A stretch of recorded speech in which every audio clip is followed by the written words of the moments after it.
Obama power grab. Remember, never let a serious crisis go to waste.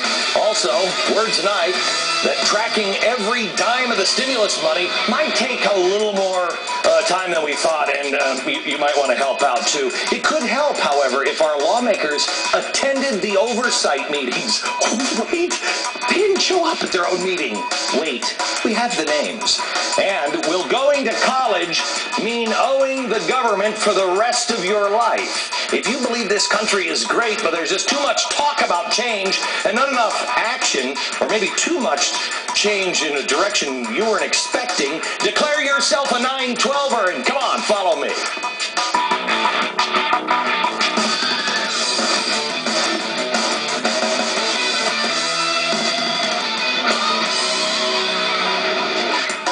Hello, America. It's been days since I've had an M&M. I want one really bad.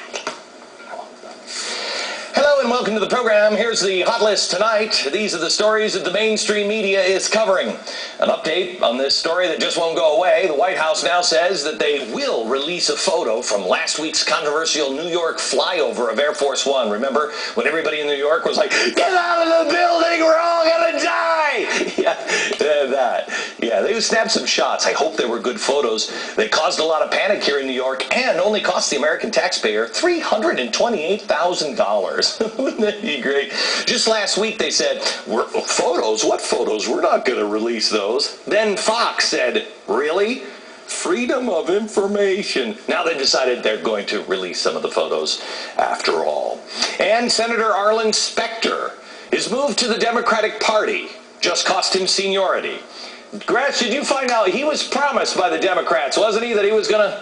He was given a lot of promises. Get a lot of promises. This is kind of a happy story for me. Here's this guy going, you know what I'm going to do? I can't win anymore, so... I'm sorry, I sound like Chris Matthews. Let's play hardball.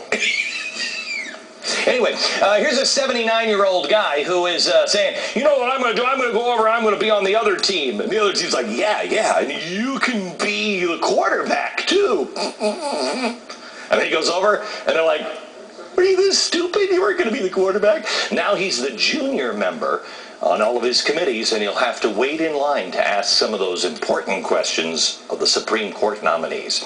Democratic leader Harry Reid reportedly promised Spectator that he would maintain his seniority. But who could ever trust Harry Reid? And President Obama's new health care plan was rolled out on Capitol Hill today. Oh, I'm so excited. HHS Secretary Sebelius talked about creating a government health insurance plan to compete with private insurers, just to level the playing field between those in Washington with all of the power and all those companies that are scared to death. Government health care. Oh, that's great. We're going to save the world. But here's the one thing that nobody else is going to say. If you look at President Obama, you have to realize we didn't elect a president. We elected a former community organizer. So why don't we start looking at him with those eyes? He's a community organizer.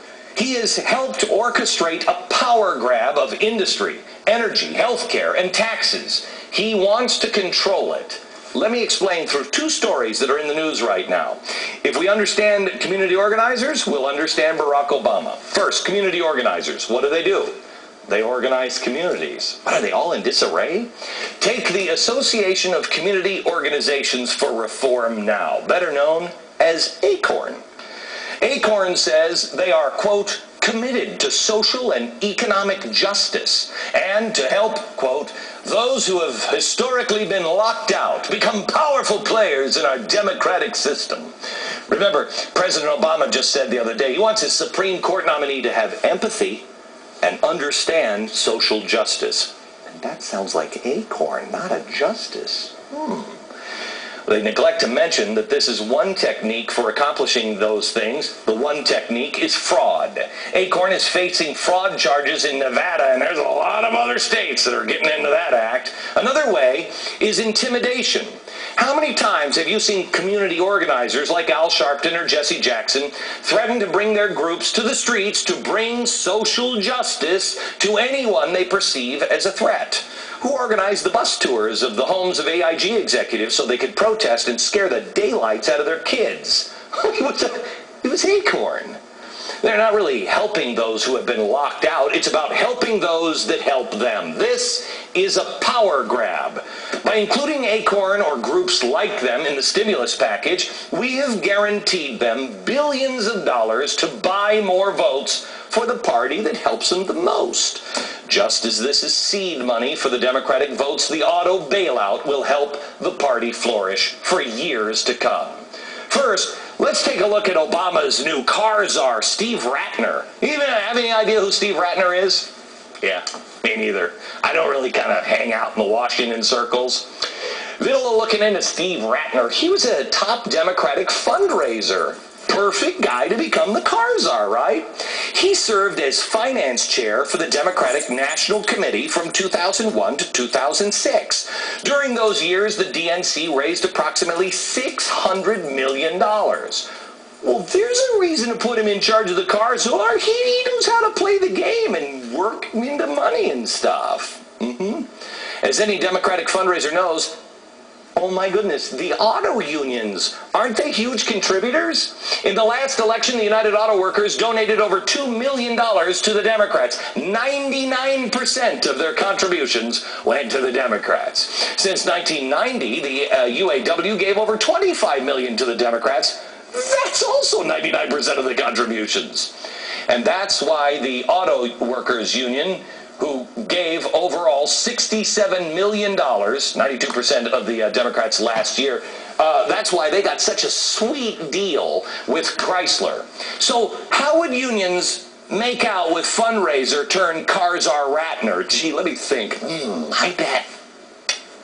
I bet he's sweet on them. Let's take a look at Chrysler here, for example. In the proposed bankruptcy deal, the banks, which are the first in line, they have secured credit, they'd get $2 billion, 29 cents on the dialer.